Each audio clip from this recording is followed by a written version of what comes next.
Welcome to Stingray Tom's Florida and another Take 5 for Florida History. Today's story brings us back to the Walt Disney World Resort and something that happened there 32 years ago. There's not many singular events that happen at Walt Disney World which are important enough to warrant a video, and usually I cover things such as the development of their theme parks and the ways Disney plays a dramatic role in Florida history. This video is different, and considering that it's forever tied to Halloween, it's also a bit dark. I'll preface this all by saying that I'm covering some nasty criminal activity, though I'm not going to go into any gory details. The story is important as it's caused Disney to change the way it operates even to this day. When Walt Disney began to develop the idea of creating Disneyland in California, he had a number of goals. One of the most important was that his park be safe and welcoming to everyone, especially families with kids. His initial idea began as a place where someone like he and his two daughters could go and have fun together. Disneyland would reflect that, and 16 years later, Walt Disney World opened with the same philosophy. Throughout the past 53 years, the massive resort has kept to that. While nothing's perfect, Disney has done its best to make sure its attractions are safe, staff are reasonably well trained, and the security of its facilities are maintained.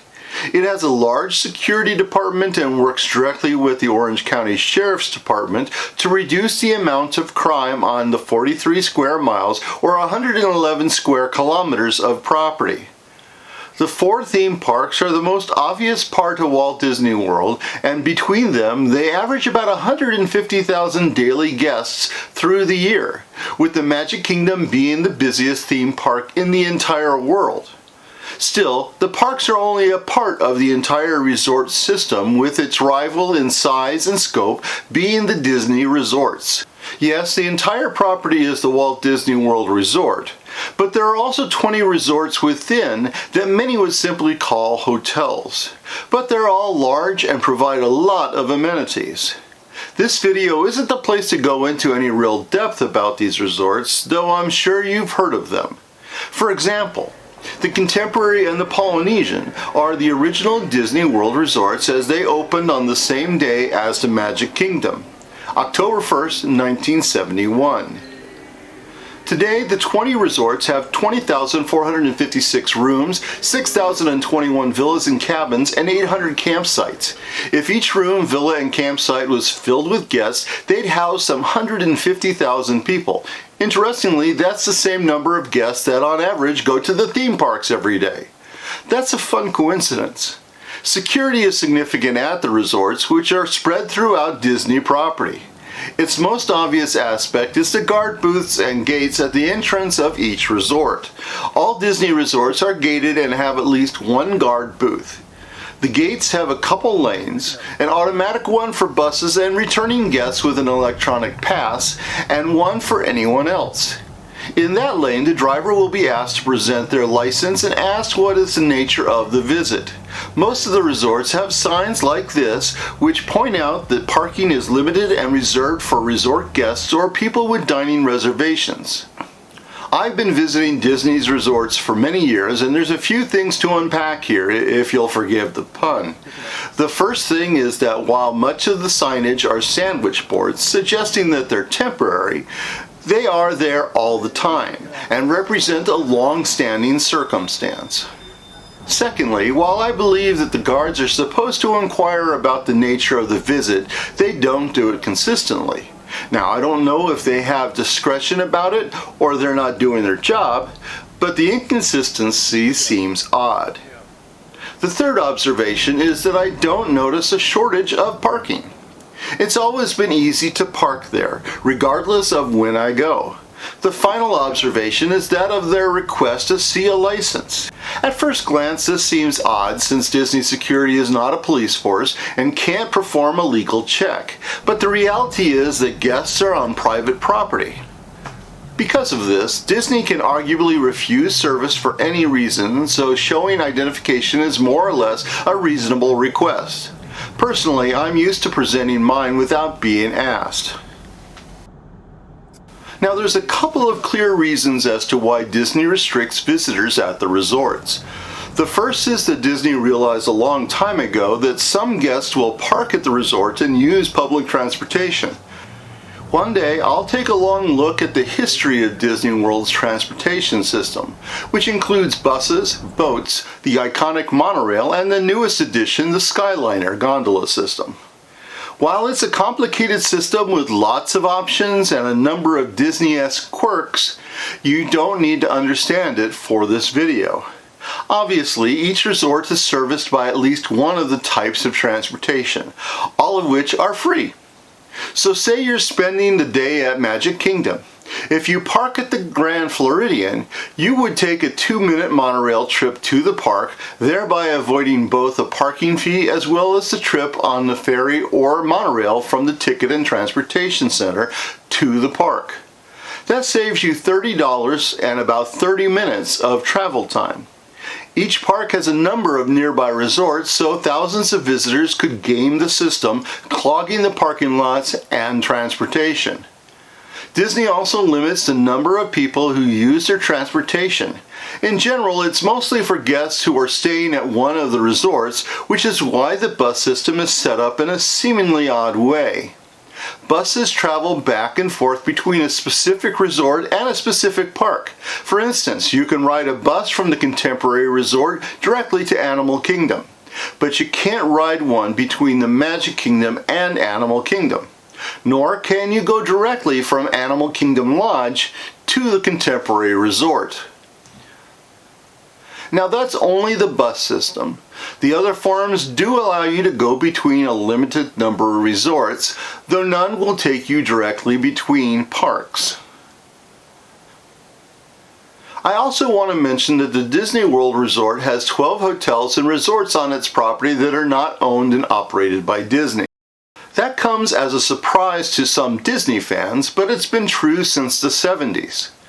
There's these original 7 that are located near Disney Springs, 3 near Epcot, known as the Swan and Dolphin and the Swan Reserve, and 2 more on the northern part of the property. These non-Disney Disney resorts operate differently, and 10 of them don't have gates and guard booths. Yet I'm sure they all consider security as important as Disney. The 2 resorts that are gated are both special cases, however. The first is the Four Seasons Resort.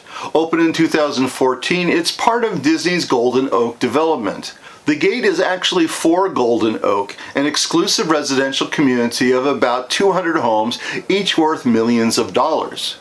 The other gated resort is Shades of Green, located near the Polynesian Resort.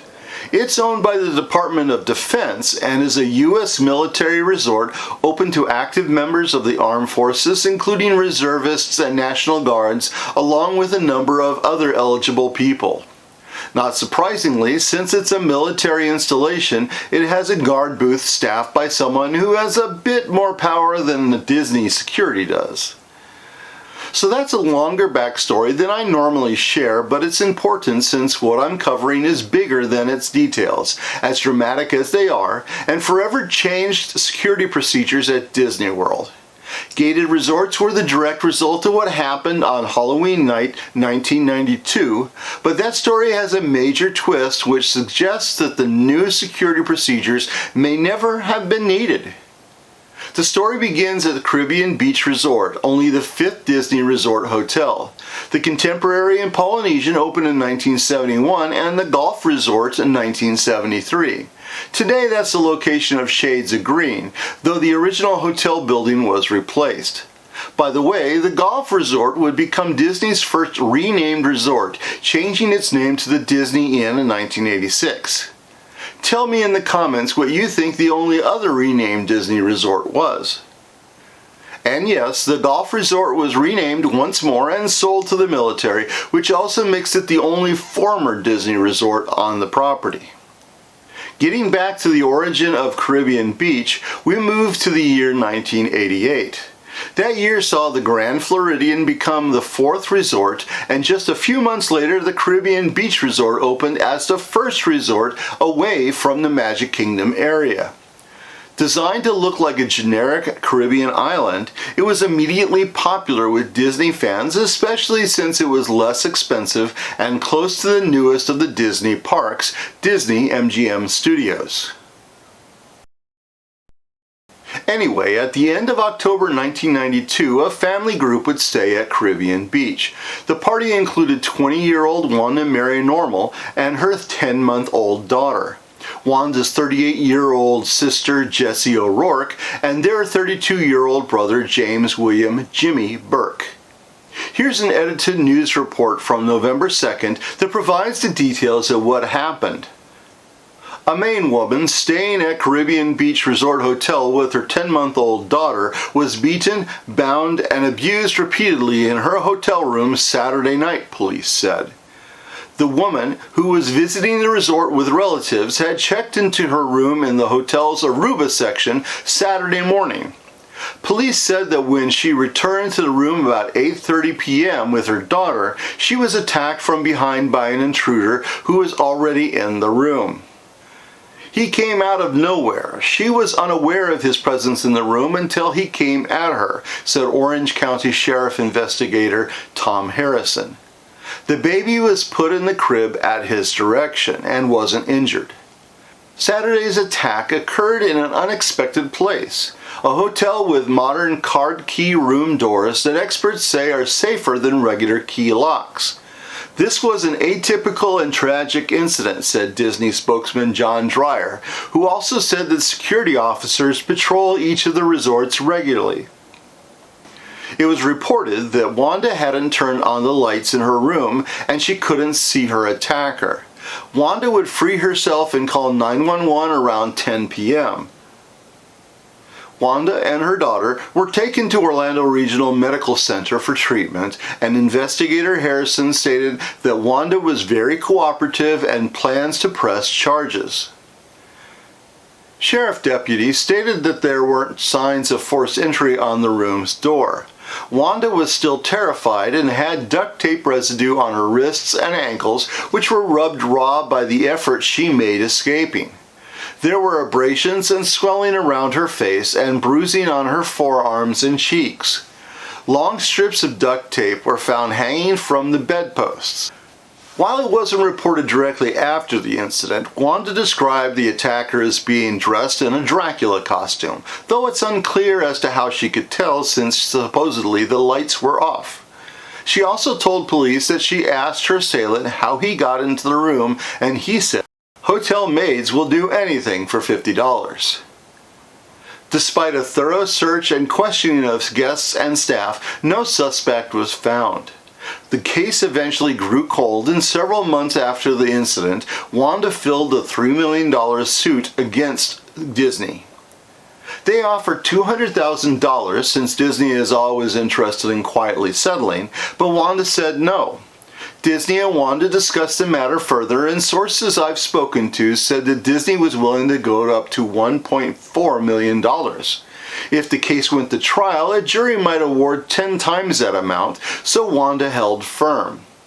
That's when the twist in the story happened. See, the whole incident was a horrible, disgusting scam designed simply to get money out of Disney. Maybe you saw that coming, but the reality is the actual events of that Halloween night are far stranger and rather pathetic. The first thing I want to mention is that when the scam was discovered and reported upon, Wanda and her family were reported to be members of a cultural and ethnic group called the Irish Travelers. I'm talking about this since it's likely that someone will mention it in the comments, and I want to make sure y'all know that I know about that part of the story. Irish Travelers are a nomadic community that are ethnically Irish.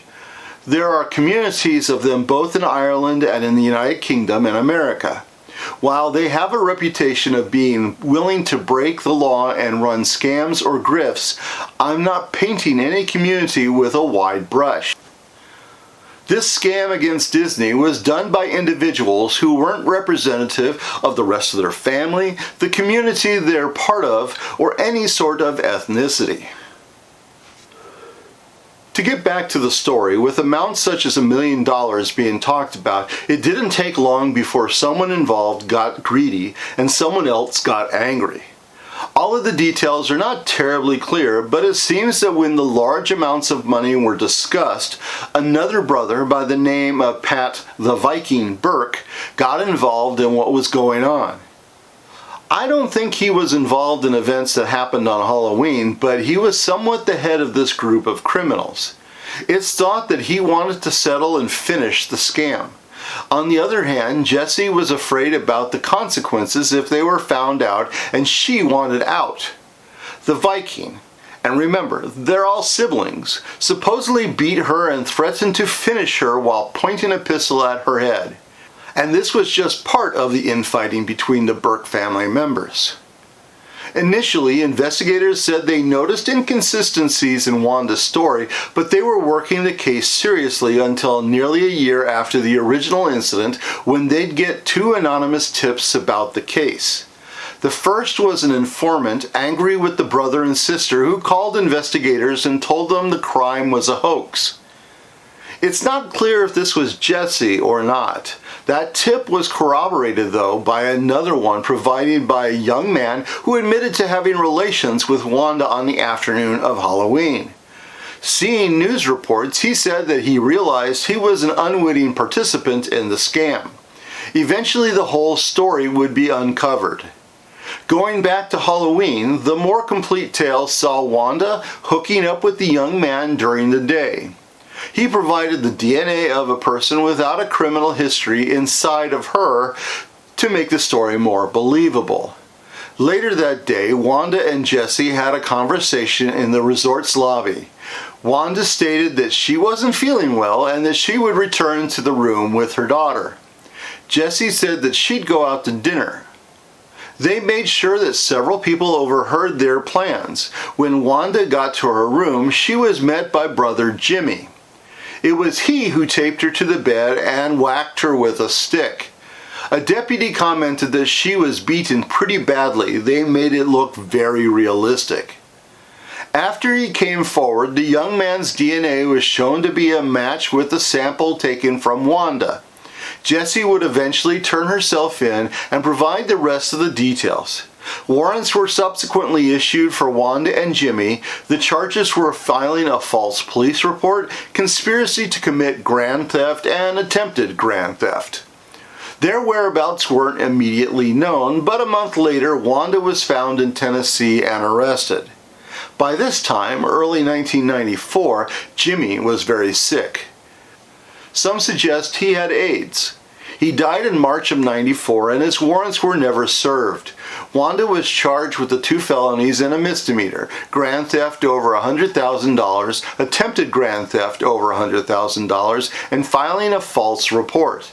She pleaded guilty in May 1994 and was sentenced to 3.5 years in a minimum security prison.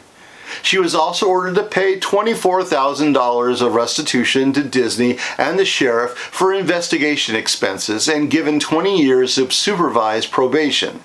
She ended up doing 18 months of her sentence and remained on probation through 2015 when another warrant was issued for her due to violation of the probation. After 20 years, Wanda still owed $14,000 of the original $24,000. She pleaded no contest to the violation, with the result that her probation was extended 8 years and she was ordered to pay the rest of the money. In 2020, nearly 28 years after that Halloween night, the restitution was finally paid full. She then asked to be released from the rest of her probation term. A judge granted that request 2 days before Halloween in 2020, providing an official end to the whole sordid affair. But of course, that's not the end of the story. Every time guests drive up to a Disney guardhouse, the tale continues. Yes, Disney might have added the gates without the events of Halloween night 1992, but the reality is that even in 2024, Disney is unusual in the area. Neither the Universal Resort hotels nor the large majority of other resorts in the Orlando and Kissimmee area have them. Plus, the subsequent 3 decades haven't seen any significant crime at the area's hotels. So yes, the gates and guardhouses are not needed, but there's one final part of the story. That's the rise of security cameras. I'm sure we're all aware that whenever we're out in public, we're likely to be captured by surveillance cameras, and Disney World may have more security cameras than any other similarly sized property in the US. Guests can be tracked as soon as they drive on the property, and when they pull up to a guard gate, there's a camera that captures the license plate of their car. Every day, cameras are used to capture all the minor crimes that happen, including shoplifting and public drunkenness. By the way, if you've heard about people stealing from strollers, it doesn't actually happen all that often. By far, the biggest stroller thieves are squirrels, who have learned to forage through the thousands of diaper bags and backpacks available. They know how to open bags of candy and chips, as well as boxes of crackers and cereal. They've even been seen running from a stroller heist with massive turkey legs.